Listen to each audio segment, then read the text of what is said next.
Hi, I'm a model railroader, and today I am running the passenger train, the Union Pacific City of Denver. Union Pacific, like many railroads up until 1971, for 100 years had run their own passenger trains, but as airplanes and automobiles were perfected, these modes of travel had conveniences that made the railroad travel both less necessary and less desirable for many people, and they left the railroads in such numbers that most railroads got out of the passenger business or wanted to, and the U.S. government created Amtrak to take over the long-distance trains in 1971.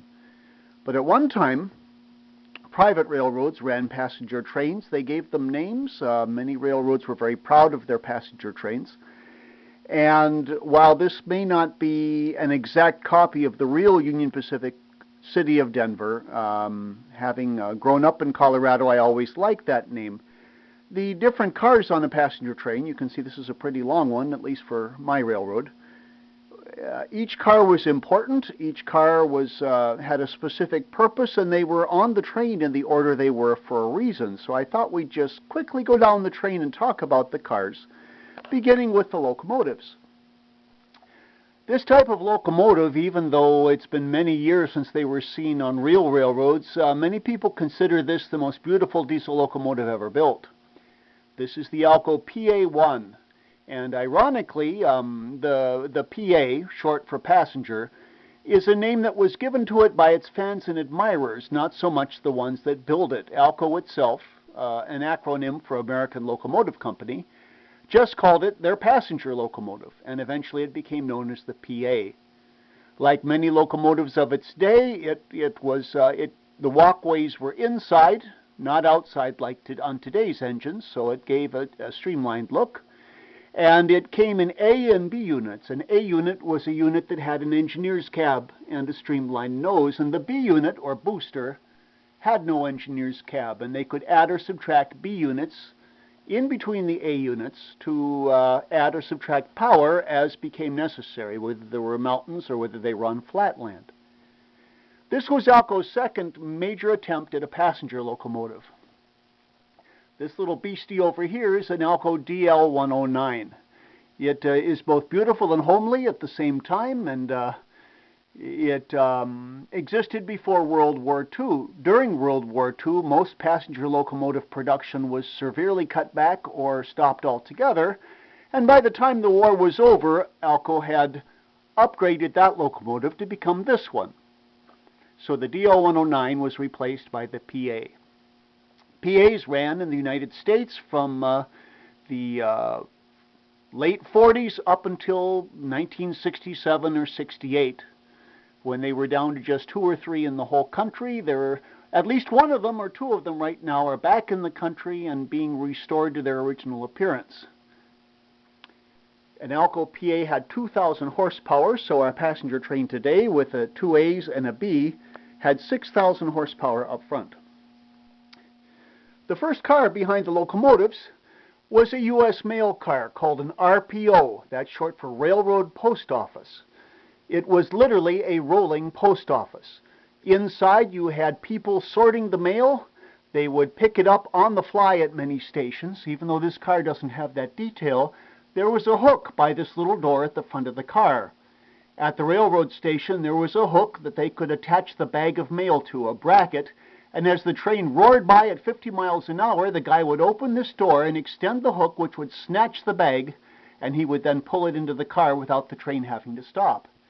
Inside, postmen emptied the mail, sorted it into little bins, put it back in new bags, and got it ready for delivery. Sometimes they would just toss the bags out as the train roared through a station where it didn't stop also, so those people could then deliver it to the people in the town. Because it was carrying the U.S. mail, this car had to be cut off from the rest of the train. So it was right behind the locomotives many times. The locomotive forward door would be locked. Both doors to the U.S. mail car would be locked. And it would be separated from the people cars of the rest of the train by this car. This car is a baggage car.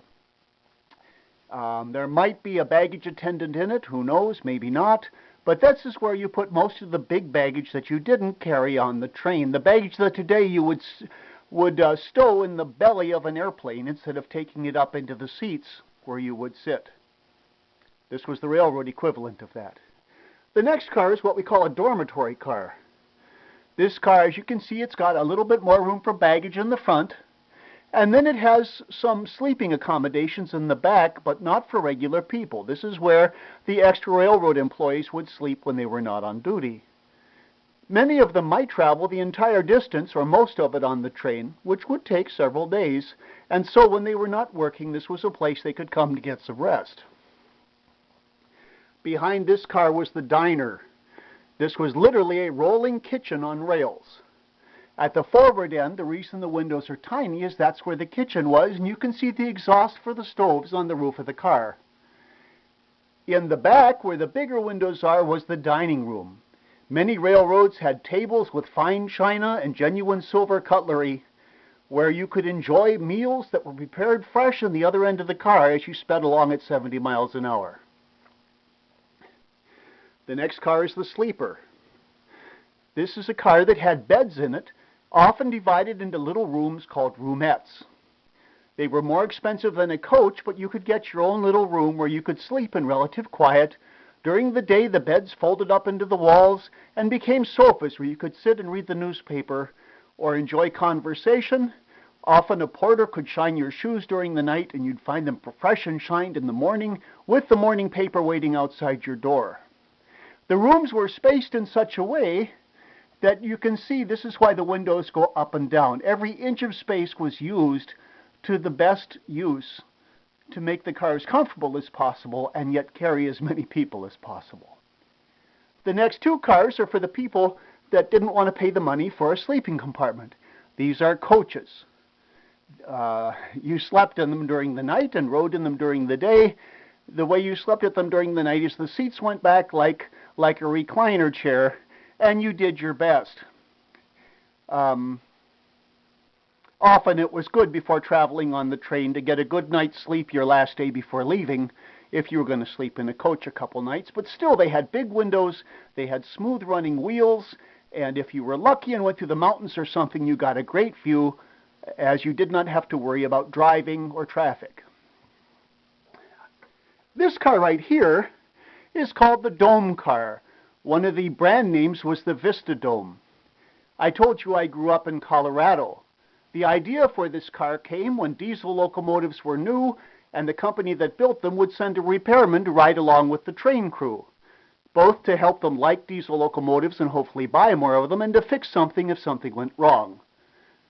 One of these trains I believe it was the California Zephyr, which was shared between the Burlington Railroad, the Rio Grande, and the Western Pacific, was in Colorado rolling through Glenwood Canyon. By the way, not all that far from where I lived. When the repairman riding up in the diesel locomotive noticed the beautiful view of the canyon and the mountains out of the big locomotive windows, and realized that the passengers back in the coaches were missing all this beauty because their windows were rather tiny. So when he got back to Chicago, he went to the Burlington Railroad, which was the eastern end of the railroad that ran that train, and asked if somehow they could put a domed window on top of the car. They got an old coach, cut a hole in the roof, made a raised section, and put a glass-enclosed viewing area where passengers could sit and, when going through places like Glenwood Canyon, would have glass all around them to watch the beautiful mountains. This became very popular, and many trains rolling through the West and other scenic areas soon sported 1, 2, 3, 4 or more dome cars on the train. These, of course, eventually gave way to double-decker cars, where the whole top of the car is high up, and parts of it have special glass. This is what Amtrak uses today. The last car on the train is called a tail car, or an observation car. In the early days, it may have had a round end like this one, and underneath that back window, notice the funny little red thing. The red thing was called a drum head because it was shaped a little bit like a drum. And many railroads, I said, were very proud of their trains. They would give them special names, and they often put the name of the train and a picture on the drumhead. It lit up at night, so as the train roared by, those along the tracks could see, there goes the 20th Century Limited, or that was the Super Chief, or that was the Orange Blossom Special. As railroads began to lose passengers as we got into the 1960s, these cars became too expensive to operate because, notice, you couldn't couple another car behind it and have people walk through easily. Railroads began using regular cars with flat ends on the end of the train, and round-end dome cars or observation cars passed into history, as did drumheads. One of the fun things about having a model railroad, though, is you can model what your favorite stuff is, regardless of what real history is doing at the time. So that's the story of this train. I hope you learned something. Now I'm going to turn off the camera and go back to playing with trains. Hope you have a nice day. Good night.